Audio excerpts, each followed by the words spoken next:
Donc voilà, pour reprendre par rapport au contexte, voilà, la vision d'ensemble que je suis permis de vous fournir, d'évaluer, voilà, et de vous transmettre, de vous communiquer.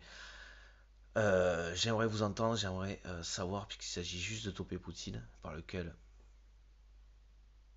nous serions maintenant, comment dire, par rapport à ce que je vous expliquais, indirectement menacés par le fait que qu'il reste là en fait, c'est ça qui nous menacerait, et qu'il puisse se refaire avec la complicité d'autres tarés qui profitent à la Chine aussi, qui passerait première tranquillement, je sais pas quoi, j'ai pas le ratio, qui passerait première puissance économique mondiale, qui se sentirait d'autant plus, surtout par rapport à un Trump qui va se casser la gueule, c'est pour ça que économiquement va se casser la gueule, c'est pour ça que la Chine passerait première plus rapidement que si les choses continuaient comme ça en tant que tel qu'il y aurait un autre qui limiterait ça.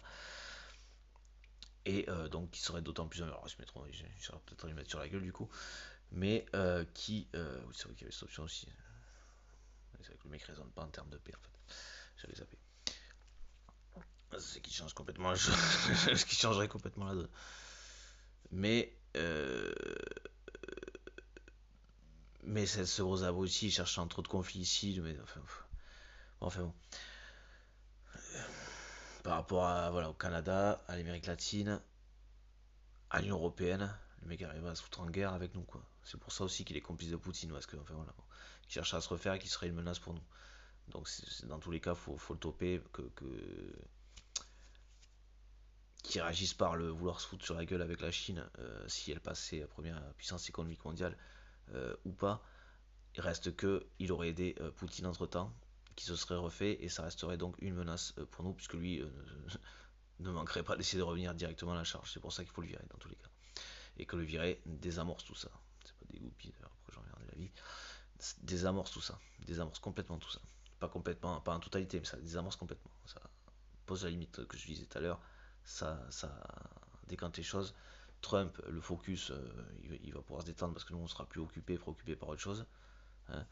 Il va pouvoir se détendre tranquillement. Et la Chine, ça lui mettrait une limite sur laquelle nous aussi économiquement on pourrait se remettre tranquillement. Ça laisserait décanter les choses. On pourrait économiquement se refaire une santé en partenariat équitable, encore et toujours pour pas créer de conflit avec la Russie. Et voilà, on serait beaucoup plus à même de poser les choses aussi par rapport à Trump et tout ça. Enfin bon, si on raisonnait dessus, on réfléchissait 2 secondes, ce serait déjà fait.